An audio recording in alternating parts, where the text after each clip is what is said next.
भारत 1960 नंतरच्या घडामोडी या धड्याचा अभ्यास करायला जात आहोत. चला तर थोडासा आढावा घेऊया.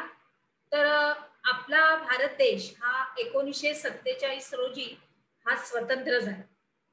त्याच्यानंतर 1950 मध्ये संविधानाचा स्वीकार करत आपलं भारताचं जे सार्वभौम अशी लोकशाही असं आपला भारत देश राष्ट्र निर्माण झालं.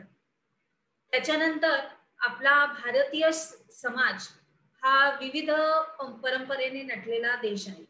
जसं की आपल्या देशामध्ये विविध भाषा, विविध धर्म, वंश आणि सर्व जातीचे लोक हे एकत्र नांदत आहेत.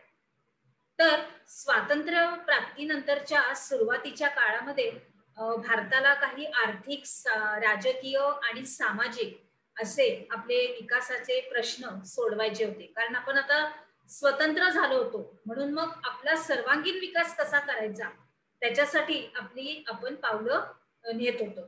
तर त्या नेण्यामध्ये काय काय आता आलं, तर नियोजन आयोगाची निर्मिती आणि औद्योगिकरणावर भर, हा आर्थिक विकास साध्य करण्याचा संपूर्णपणे हा पहिला उद्देश, हे एक प्रकल्प पुढे झाले की औद्योगिकरणावर आपण संपूर्णपणे भार द्यायचा. कारण जितकं औद्योगिकरण जास्त होणार तितकं सगळ्यांना बेकारी निघून जाणार, सगळ्यांना रोजगारी मिळणार आणि त्याच्यामधून उत्पन्न पण वाढलं जाणार.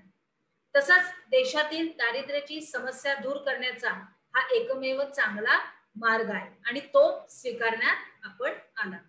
त्याच्या पुढे काय झालं, निवडणुकांचं यशस्वी आयोजन झालं. म्हणजे आता आपला भारत देश स्वतंत्र झाला, मग आपल्याला नेता कोण, तर मग त्याच्यावरती सुद्धा संपूर्णपणे आपल्याकडे उत्तर होतं.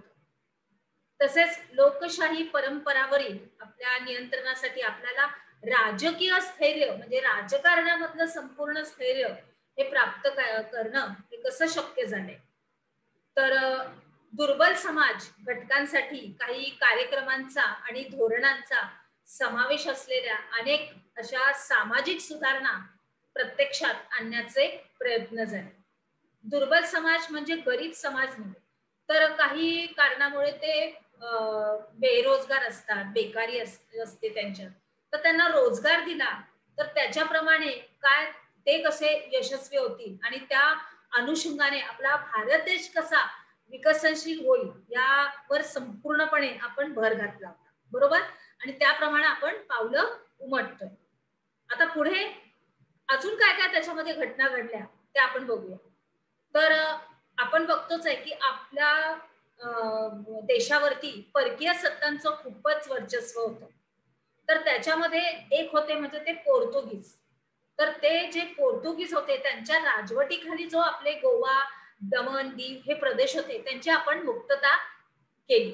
त्याच्यानंतर हे आपल्या भारतीय संघराज्याचेच एक भाग बनले. म्हणजे सगळ्यात छान असं आपल्याला एक पाऊल भेटलं. आपले परकीय सत्ता आपण संपूर्णपणे मोडून काढली.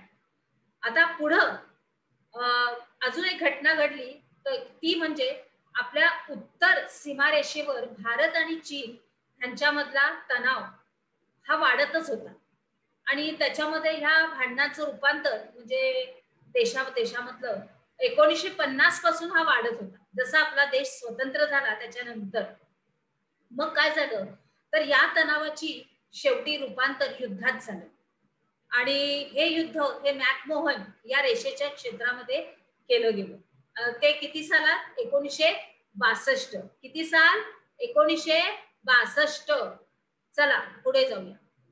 त्याच्यानंतर भारताला स्वातंत्र्य मिळाल्यानंतर आपण जसं लोकशाही सगळं आयोजन केलं, निवडणुका घेतल्या, मग आपल्याला नेता कोण, तर आपण मागच्या आपल्या या विभागामध्ये जसं चर्चा करत होतो, तर त्याच्यामध्ये आपला हा आता मुद्दा आपला पुढे आला की आपल्याला आता या मुद्द्यामध्ये दिसतंय की आपले पहिले भारताचे पंतप्रधान पंडित जवाहरलाल नेहरू यांनी आपलं नेतृत्व व्यवस्थित पार पाडलं.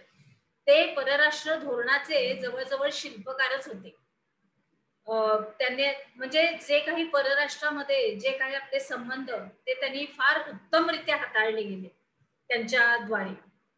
त्याच्यामुळं आपल्या भारताच्या सामाजिक आर्थिक विकासात त्यांनी अत्यंत अशी मोलाची भर घातली. त्याच्यानंतर 1964 साली भारताचे आपले प्रधानमंत्री पंडित जवाहरलाल नेहरू यांचं निधन झालं आणि त्याच्यानंतर आले लाल बहादूर शास्त्री. आता त्यांच्या कारकिर्दीत काय काय झालं तर 1965 मध्ये भारत आणि पाकिस्तान यांच्यामध्ये एक काश्मीर प्रश्नावरून एक युद्ध झालं. म्हणजे कसा तो मुद्दा समोर आला आणि त्याच्यामध्ये भांडण झालं. आता ह्या युद्धामध्ये आपला मित्र राष्ट्र सोव्हिएत रशिया ह्याने मध्यस्थी केली होती आणि संपूर्णपणे त्यांनी तो युद्ध आवरण्याचा प्रयत्न मध्यस्थीच्या स्वरूपात केला. आता परत आपण जाऊया आपल्या लाल बहादूर शास्त्रींकडे.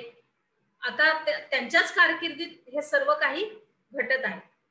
त्याच्यामध्ये आता आपल्याला त्यांनी 2 घोषणा दिल्या होत्या. कोणत्या बरं आहेत त्या सांगा मला. एक आहे जय जवान जय किसान, म्हणजे हे पूर्ण हे वाक्यच त्यांनी आपल्याला घोषणा दिली. जय जवान का दिलं? कारण रात्रंदिवस डोळ्यामध्ये तेल घालून आपले सैनिक आपला संपूर्णपणे सुरक्षिततेची आपल्याला हमी देत असतात, आपलं संरक्षण करत असतात. तर त्यांच्यासाठी हा एक सलाम आहे, एक प्रकारची त्यांना दिलेला आदर सन्मान आहे. जय जवान. आणि जय किसान म्हणजे आपला भारत देश हा सर्व गुण संपन्न असा शेतीवर अवलंबून आहे आपल्या, म्हणून शेतकरी हा आपला मूळ आहे. म्हणून किसान, तर त्याला सुद्धा हा शेतकऱ्याला सुद्धा दिलेला मान आहे. म्हणूनच जय जवान आणि जय किसान ही घोषणा आपण कधीही विसरता कामा नये. आता पुढे तसाच भारतीय शेतकरी आणि भारतीय सैनिक यांचं महत्व ह्याच्यापासून अधोरेखित झालेलं आहे की खरोखरच आपण कुठला सैनिक आपल्या शेजारून पण जाताना दिसले तरी आपल्या मनामध्ये आदर आणि सन्मानाची भावना त्यांच्यासाठी येते. आपला शेतकरी सुद्धा त्याच्यासाठी सुद्धा आपल्या मनामध्ये संपूर्णपणे आदर आहे. हे या ह्याच्यावरून अजून जरा जास्त अधोरेखित झालेला आहे. त्याच्यानंतर 1966 मध्ये ताशकंद येथे लाल बहादूर शास्त्रींचं निधन झालं. आता 1966 मध्ये श्रीमती इंदिरा गांधी या आपल्या भारताच्या पंतप्रधान झाल्या. त्या अत्यंत हुशार, अत्यंत कर्तबगार आणि अत्यंत चोखंदळ अशा महिला होत्या आणि निर्णय क्षमता ही तर त्यांची अतिशय प्रशंसनीय होती. अगदी म्हणजे वाखाणण्यासारखं असं त्यांचं व्यक्तिमत्व होतं. काय काय त्यांनी केलेलं आहे, उपक्रम केलेले आहेत ते आपण आता बघूया आपल्या अभ्यासक्रमात. बँकांचे राष्ट्रीयकरण व संस्थानिकांचे तनखे बंद केले. या त्यांच्या निर्णयाचं दूरगामी परिणाम झाले. म्हणजे जे आपले संस्थानिक होते त्यांना जे आपल्या ह्याच्यामधून जे पैसे पाठवले जायचे आर्थिक बळातून ते त्यांनी ताबडतोब बंद केले.